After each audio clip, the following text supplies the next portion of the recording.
Okay, yeah, so we called the exhibition 1971 Reading Festival for the first time. And that's just a little bit of a play on the lyrics to a song by Rory Gallagher, who headlined the Sunday night of the first Reading Festival. One of his big songs at the time was For the Last Time. You've done me wrong for the last time. You've sung your song, now I'm going So to sing. we twisted that around and called the exhibition For the First Time.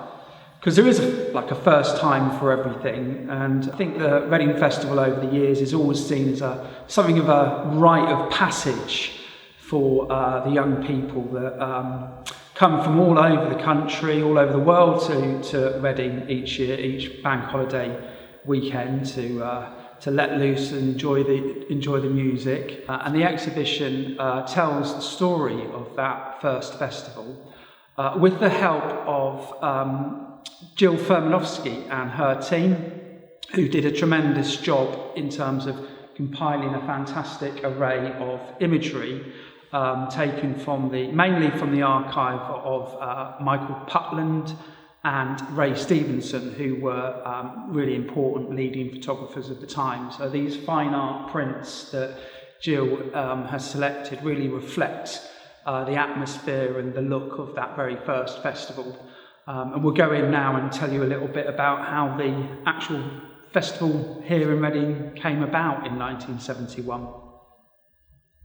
Yeah, so in 1971, Reading was in a period of transition, moving from the old manufacturing base of the freebies industries, the beer, the bulbs and the biscuits, into more service sector, technical and new industries. And the face of the town was transforming with new infrastructure. So, for instance, the inner distribution road and the whole civic centre and the new shopping centre, the Butts shopping centre, was all being built, transforming the town from what had been, I suppose, a bit of a market town into this new sort of outwardly looking commercial centre. And so the town's Chamber of Commerce and the council wanted to really assert its new identity and was looking for ways of doing that. And 1971 marked two very important anniversaries in the town's history. It was 850 years since the foundation of Reading Abbey and 1100 years since Reading was first mentioned as a place in the Anglo-Saxon Chronicle. So the idea that they had was to have a big festival of arts, and in amongst a whole array of different events and activities, they thought they'd put on something for the young people.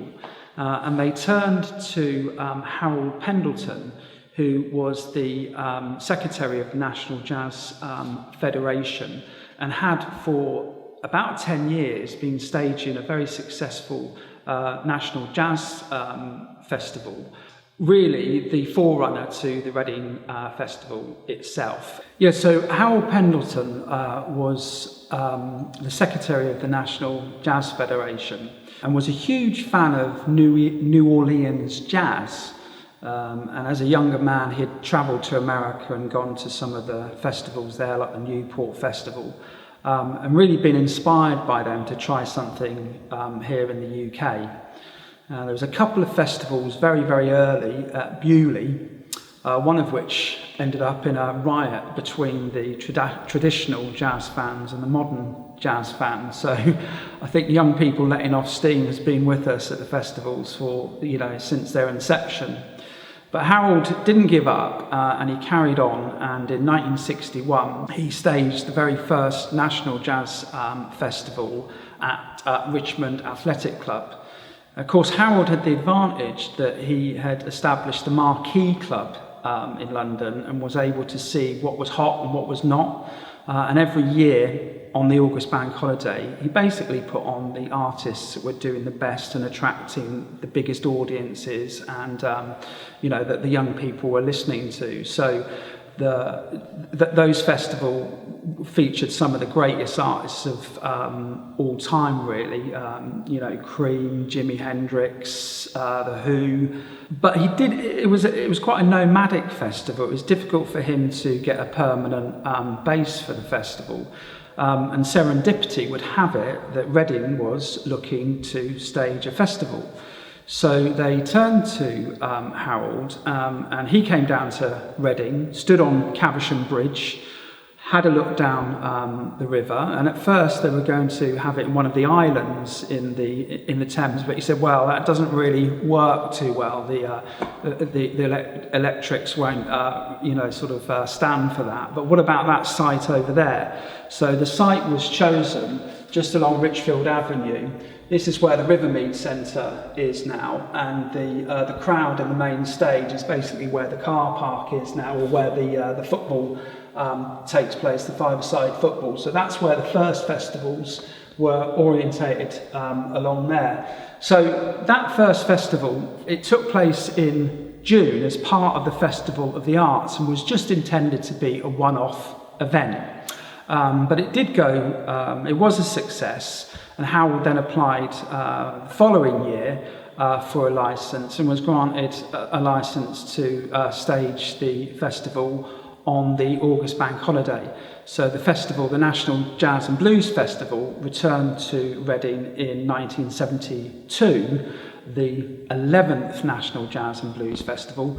But the Reading Festival, the first festival, which was a festival of folk and progressive music, progressive rock, was actually a one-off festival. It wasn't really supposed to come back again or be, repeated. So it did come back the following year, and obviously you could say the rest is history, because apart from 2020, when the pandemic put a stop to it, a couple of years in the 1980s with the development of the Rivermead Centre. Apart from that, it's been here ever since and has really put Reading on the map for music lovers across the globe.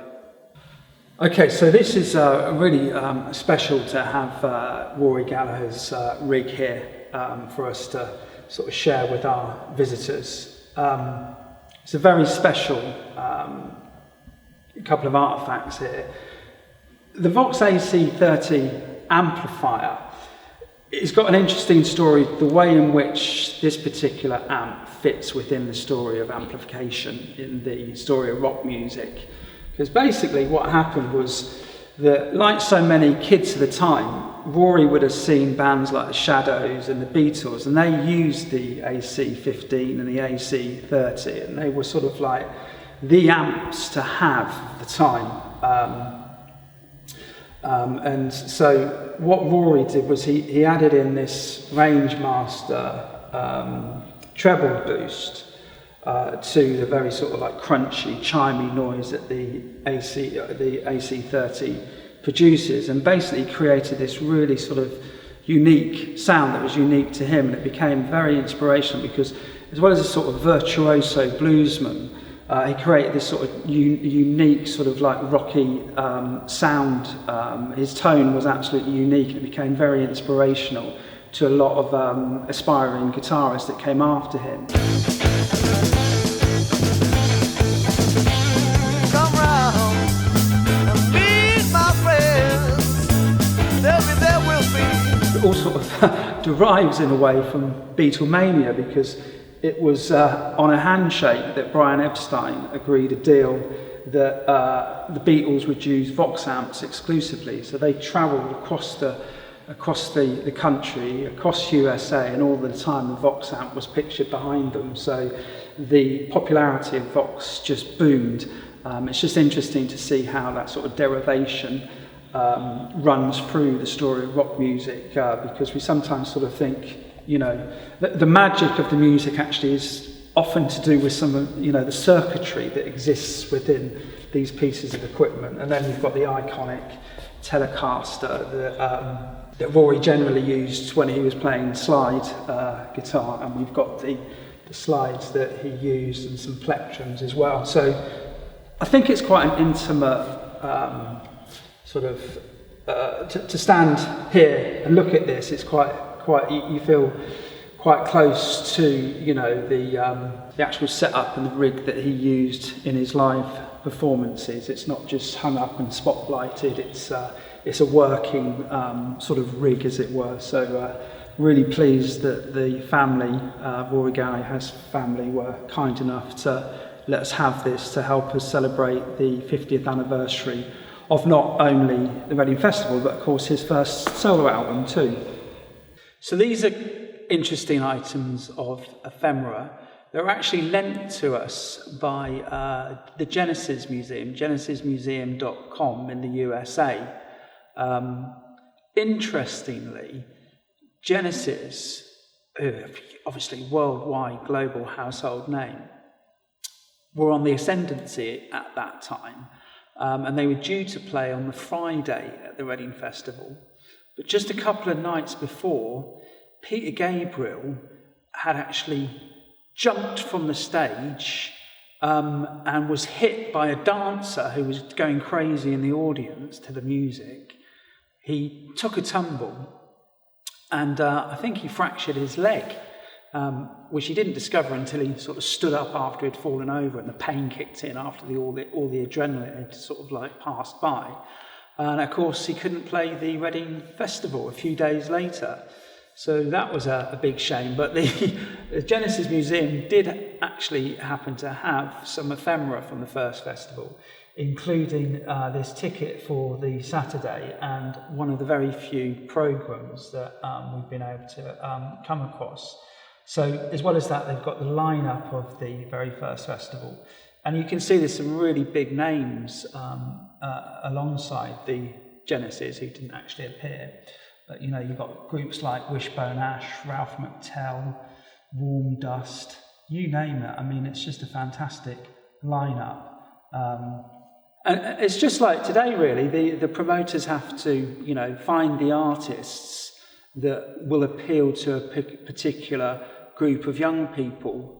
So it's like a real challenge every year. That the festival is still all about today and all about what's coming next. It doesn't look back on itself at all. It's always about trying to attract what the kids are listening to, and what, you know, find new discoveries for the fans as well. So this was really a bill that was the cutting edge of the music of the era, and many of the artists, as the same applies today, you know, artists that appear midway down the bill, the following year they could be headlining, and often they go on to become household names and huge big stars.